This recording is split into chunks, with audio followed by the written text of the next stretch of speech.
A continuación presentamos el mensaje de la palabra de Dios en labios de nuestro pastor Ángel Darío Melo. Adelante, pastor. Son muchos los enfoques que escuchamos acerca del significado de la cruz de Cristo. Y yo sé que ustedes han escuchado muchísimos enfoques, muchísimos mensajes, ¿cierto? En los años que tiene como creyente, han escuchado un montón. Y muchas veces estamos hasta confundidos acerca del verdadero significado de la cruz. La cruz antiguamente fue un instrumento de oprobio y de vergüenza, pues en ella solo morían los peores criminales.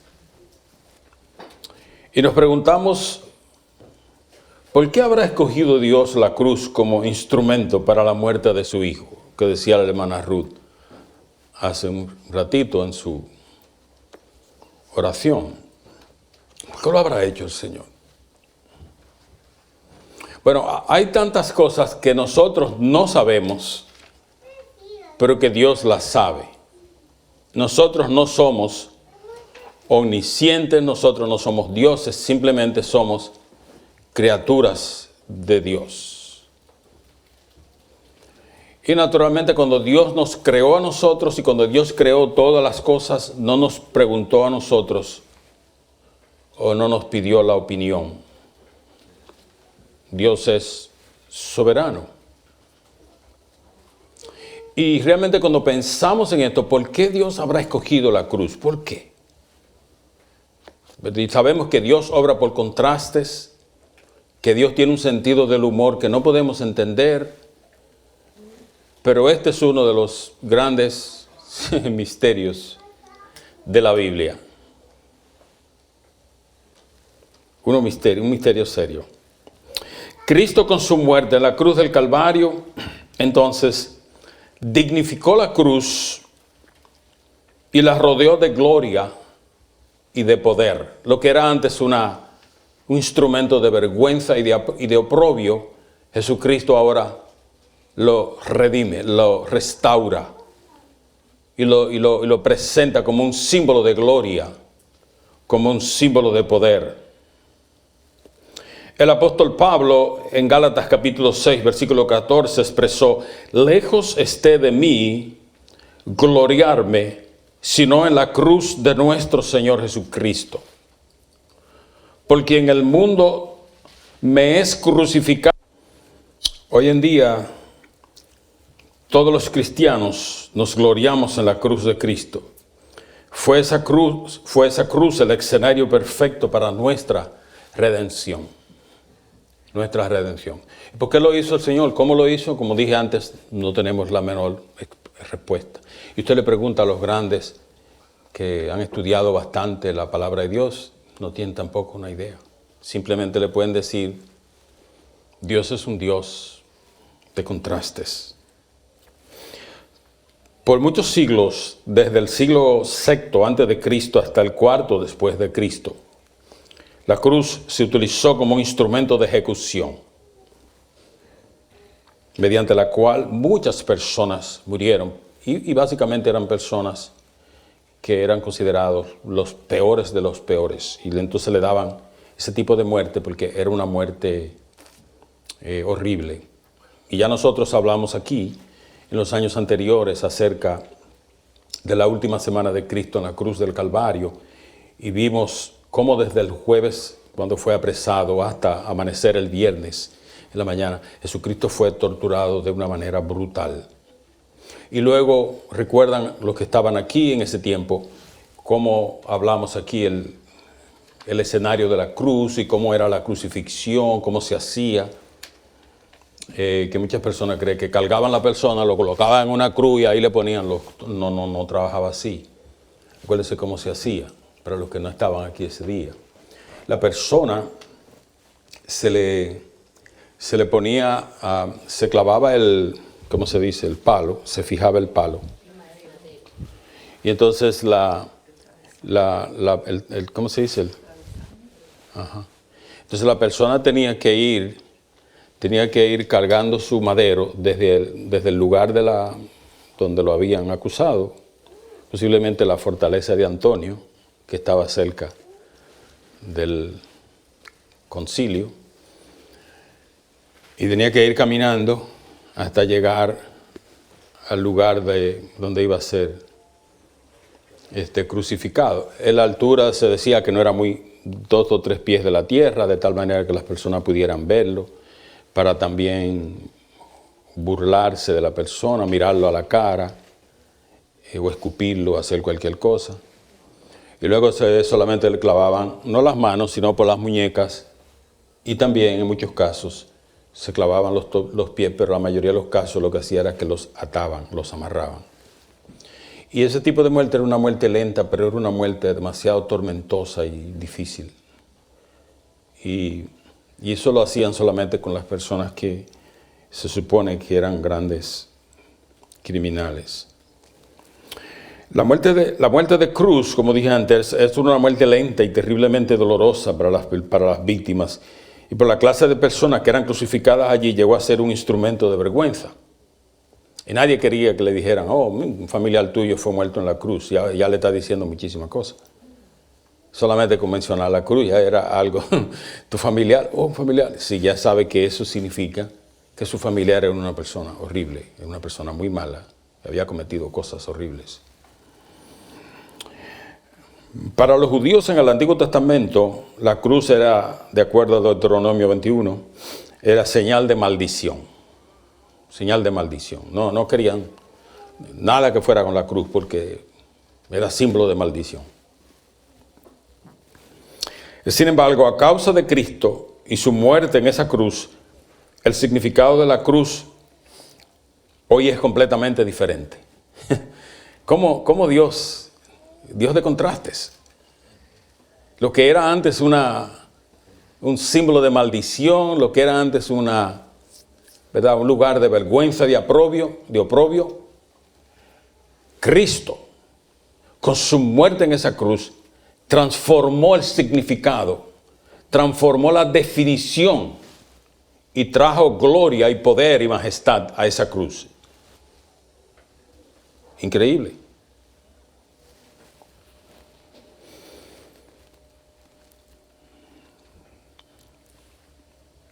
La cruz hoy simboliza el sacrificio supremo, el amor incondicional de Dios y la redención de los pecados de los hombres. Cuando uno ve una cruz, inmediatamente piensa en Cristo, porque ya la cruz cambió el significado original que tenía. Usted hoy no ve la cruz y la ve como un instrumento de vergüenza y de oprobio, sino que ahora usted la ve como un instrumento de gloria, un instrumento de redención. Dios cambió el sentido y el significado de la cruz enviando a su Hijo.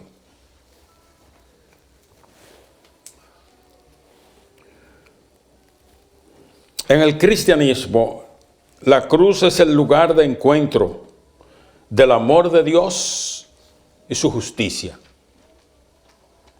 El amor de Dios porque de tal manera amó Dios al mundo que nos ofreció a su Hijo, pero también su justicia por cuanto Él había declarado que la paga del pecado es muerte. De modo que ninguna persona podría escapar a esa sentencia. Era una declaración divina, era un principio divino que uno cosecha lo que siembra, y Dios ha establecido que la paga del pecado es muerte, pero no solamente muerte física, porque todos un día vamos a morir. Déjeme decirle que de este mundo nadie sale vivo. Él está hablando aquí de muerte espiritual. Y muerte espiritual es diferente a la muerte física. La muerte espiritual significa separación eternamente de Dios. Separados de Dios, como dice Romanos 3:23. Por cuanto todos pecaron, están como destituidos, separados eternamente de Dios. Y cuando usted le hable a alguien de Cristo y usa Romanos 3:23 o Romanos 6:23, tiene que recordarle a la persona que no es muerte física. La muerte física toda la vamos a tener por el pecado de Adán y Eva, pero la muerte espiritual no necesariamente. La muerte espiritual solamente la van a experimentar aquellas personas que hayan rechazado el mensaje de salvación que Jesucristo ofrece. ¿Qué dice Marcos capítulo 16 y versículo 16? Dice, ¿verdad? Y por todo el mundo y predicar el evangelio, el que creyere será salvo, mas el que rechazare el mensaje será condenado. A eso se refiere. La condena es rechazar el mensaje de Cristo. Cuando Jesús vino a Juan para ser bautizado, Juan lo reconoció y dijo: he aquí el Cordero de Dios que quita el pecado del mundo. El Cordero de Dios significa no el cordero que se sacrificaba antes cuando las personas pecaban, pero él dice ahora este es el verdadero Cordero de Dios. Este es el que quita el pecado del mundo, porque los otros corderos cuando se sacrificaban, la persona sacrificaba ese cordero, pero al día siguiente seguía siendo pecador o condenado. Y solamente aplicaba a la persona que hacía el sacrificio. No sé si me comprende. El sacrificio de una persona con un cordero solamente aplicaba a su condición espiritual. Pero cuando Juan ve a Cristo, lo reconoce y declara diciendo: he aquí el Cordero de Dios. En otras palabras, este es el verdadero Cordero. Porque cuando se hacía el sacrificio, ¿verdad? Dice que el sumo sacerdote, usted ha leído el libro, ¿verdad? En hebreo que lo dice en hebreo, ¿no? Que dice que el sumo sacerdote entraba al lugar santísimo, ¿cuántas veces al año? Una sola vez al año.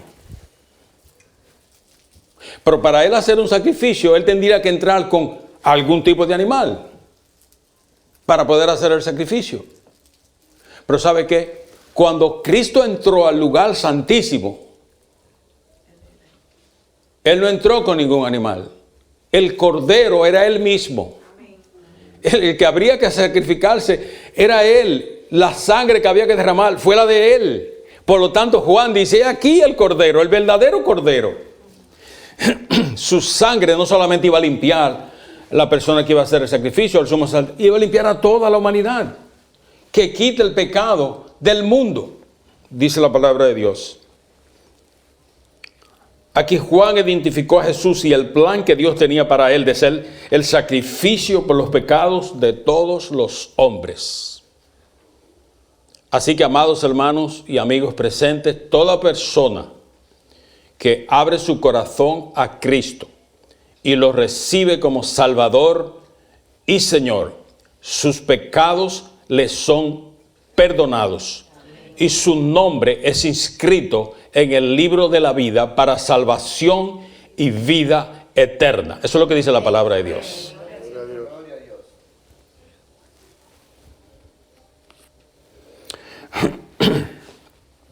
Ahora bien, ¿por qué? La pregunta de nuevo: ¿por qué tuvo Jesús que morir en primer lugar? ¿Por qué tuvo que morir? Bueno, volvemos de nuevo al tema de la justicia. Y esta parte, si cada uno de nosotros tiene que digerirla. Porque, ¿por qué tenía Cristo que morir? Es una pregunta, no tenemos la respuesta ahora. Pero vamos a tratar de aproximarnos a una explicación más o menos aceptable. La historia de la caída de Adán y Eva y la posterior sentencia de parte de Dios, que la paga del pecado es muerte, dejó a toda la humanidad sin opciones para ser redimida. Pensemos por un momentito. La caída, el pecado de Adán y Eva, y la posterior proclamación de que la paga del pecado es muerte, dejó a toda la humanidad sin opciones. Y yo pregunto aquí, ¿qué opciones teníamos nosotros fuera de Jesucristo? No teníamos nada. Es Jesucristo el que entra en la escena de la historia de la humanidad para presentarse como la esperanza de los hombres, presentarse como la esperanza de toda la humanidad.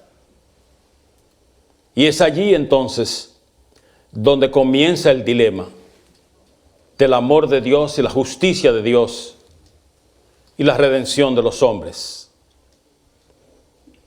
¿Quién podría haber ocupado el lugar de Jesucristo?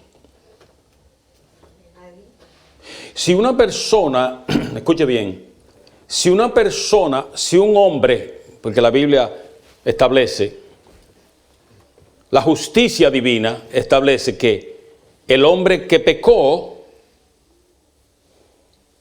para poder satisfacer la justicia divina de que la paga del pecado es muerte, el hombre que pecó tenía que morir. Y no podía ser un animal, tenía que ser el hombre. Porque el que pecaba tenía que pagar con su vida, la paga del pecado es muerte. Entonces ahí está la sentencia. Ahora, preguntémonos por un momento, ¿quién podría haber sustituido a Jesucristo? ¿Quién? Para poder llevar a cabo el sacrificio de nuestra redención, la persona que muriese en lugar de nosotros, en primer lugar tenía que ser 100% hombre. Porque el hombre que pecó tenía que pagar con su vida. Pero no podía ser solamente hombre. ¿Por qué? Porque si hubiese sido hombre nada más, siendo que era pecador, nacido de pecado, de Adán y Eva, no hubiese podido redimir, porque un pecador no puede redimir a otro pecador. I don't know if you got it. ¿Se entiende lo que estoy diciendo? Por lo tanto, Dios en su infinita misericordia, en su infinito conocimiento, tuvo que escoger a su propio Hijo.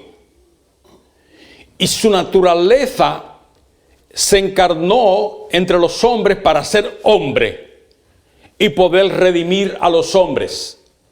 Pero a la misma vez tenía que ser Dios por el hecho de no haber cometido pecado, porque solamente alguien que no hubiese cometido pecado pudiera redimir al pecador. Jesucristo, como Hijo de Dios, sin pecado y sin mancha, Él es el único que podía satisfacer la justicia divina por su condición de ser 100% hombre y 100% Dios. Nadie más podría llevar a cabo ese plan divino. Solamente Jesucristo. Bueno, hoy en día el sacrificio de Cristo ha llegado a ser, de manera irónica si se quiere, o el mensaje central de toda la Biblia. La cruz, el sacrificio de Cristo, es la historia de nuestra redención. ¿Qué le parece? Amén. El sentido, Dios obrando por contrastes. Lo que parecía ser antes un instrumento de vergüenza, lo que era realmente un símbolo de oprobio, de dolor, hoy en día es el mensaje central de la Biblia y es el mensaje de nuestra redención. Amén. Es increíble, Dios obrando por contrastes. Solamente Dios lo puede hacer. Por causa de ese sacrificio perfecto de Cristo en la cruz, todos aquellos que ponen su fe y su confianza en Él para la salvación de su alma, tienen asegurada la vida eterna. Tienen asegurada la vida eterna. Así que si hay entre nosotros hoy una persona que todavía no ha puesto su confianza en Cristo, que todavía no ha declarado a Cristo como Señor y Salvador personal, yo le exhorto a que lo haga. Amén. Porque es la única manera que nosotros podemos alcanzar salvación y vida eterna. Algunos puntos de vista de los escritores.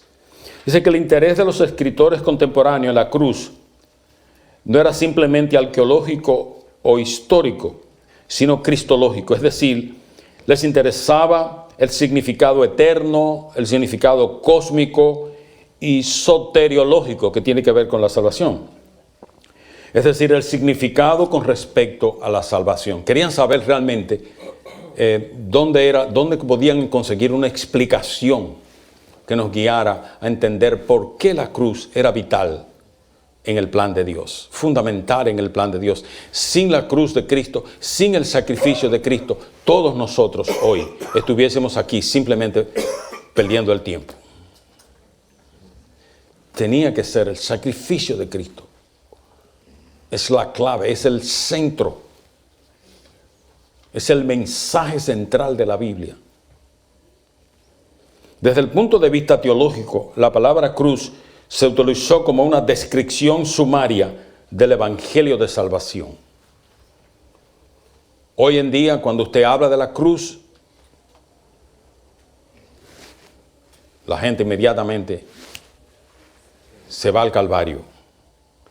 Ya no piensa más en lo que era antes la cruz. Ahora todo el mundo, cuando usted habla de la cruz, ahí va pensando, rapidito. Jesucristo, su crucifixión, lo que eso significa. Aunque alguien dijo que antes los ladrones los colgaban en una cruz, pero dice que ahora la cruz anda en el pecho de muchos ladrones. Ellos tienen la cruz, anda con el crucifijo. La predicación del Evangelio es la palabra de la cruz. La predicación de Cristo crucificado. Y cuando hablamos a alguien de la predicación del Evangelio, le hablamos al sacrificio de la cruz. El apóstol Pablo hablaba de gloriarse en la cruz de Cristo, de sufrir persecución por la cruz de Cristo. Resulta claro que la palabra cruz representa el anuncio completo y jubiloso de nuestra redención por medio de la muerte expiatoria de nuestro Señor Jesucristo. Y si hoy cada uno de nosotros, los que somos creyentes, estamos aquí y podemos levantar con orgullo, ¿verdad?, la mano, el honor y decir, Jesucristo murió en mi lugar. Jesucristo pagó el precio que yo debía pagar. Jesucristo me dio la libertad que hoy puedo disfrutar como hijo de Dios. Por su muerte sustitutiva, Él murió en mi lugar. Nosotros morimos en Él. Y nuestro viejo hombre ha sido crucificado juntamente con Él, dice el apóstol Pablo en 2 Corintios 5:14. Quiere decir que cuando Cristo murió en el Calvario, su muerte es lo que se llama la muerte sustitutiva. Quiere decir que mis pecados le fueron imputados a Cristo. Y cuando Cristo muere en la cruz del Calvario, Él cargó con los pecados de toda la humanidad. Espiritualmente hablando, Jesucristo cargó con los pecados míos y con los pecados suyos.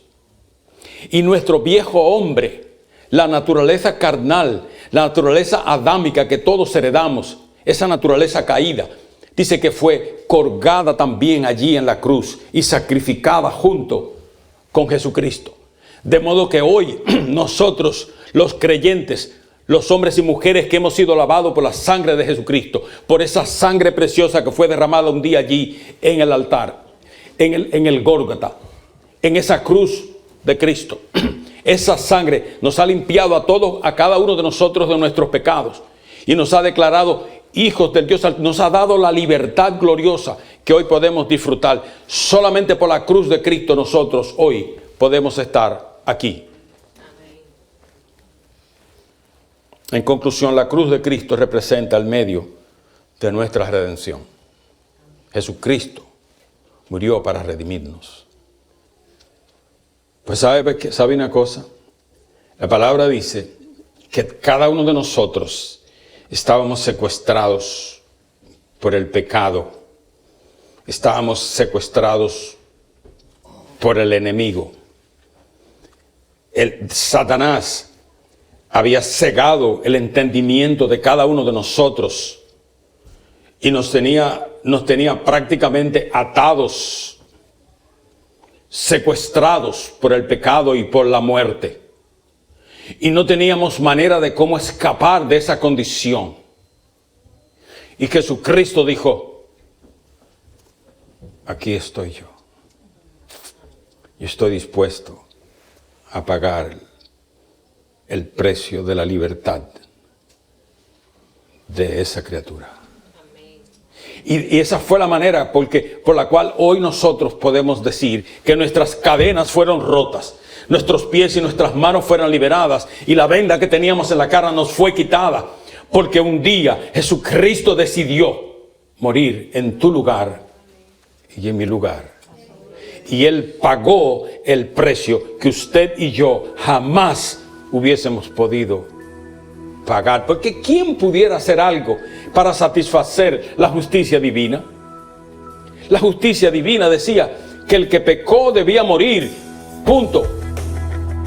Pero de tal manera nos amó Dios que proveyó el camino, que proveyó la vía, que proveyó el instrumento de nuestra redención, Jesucristo, el cual con su muerte sustitutiva, con su muerte expiatoria, con su muerte y su sacrificio perfecto en la cruz del Calvario, murió en nuestro lugar, pagó el precio que usted y yo no hubiésemos podido pagar jamás, y todavía hoy estuviésemos destituidos de la gloria de Dios, pero gracias al Señor que Él proveyó una esperanza gloriosa. Gracias al Señor que Él proveyó el camino, la vía para que usted y yo podamos alcanzar esa salvación. Jesucristo el Rey. Alabado sea el nombre del Señor. Fue la sangre de Cristo derramada en la cruz la que nos dio la libertad que hoy disfrutamos. Alabado y bendecido sea el nombre del Señor. Vamos a ponernos sobre nuestros pies, por favor. Dios no tiene lugar. Mira sus manos, su frente y sus pies. Qué extraña mezcla de amor y dolor. Cuando el amor significa morir por darnos vida, Él vino a sufrir. Oh gloriosa cruz, oh gloriosa cruz, me enseña que por su morir puedo vivir. Oh gloriosa cruz, oh gloriosa cruz, nos reunimos hoy a bendecir tu nombre, oh Rey. Con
nosotros, en que siendo aún pecadores, Cristo murió por nosotros. Pues mucho más, estando ya justificados en su sangre, por Él seremos salvos de la ira. Porque si siendo enemigos fuimos reconciliados con Dios por la muerte de su Hijo, mucho más, estando reconciliados, seremos salvos por su vida. Y no solo esto, sino que también nos gloriamos en Dios por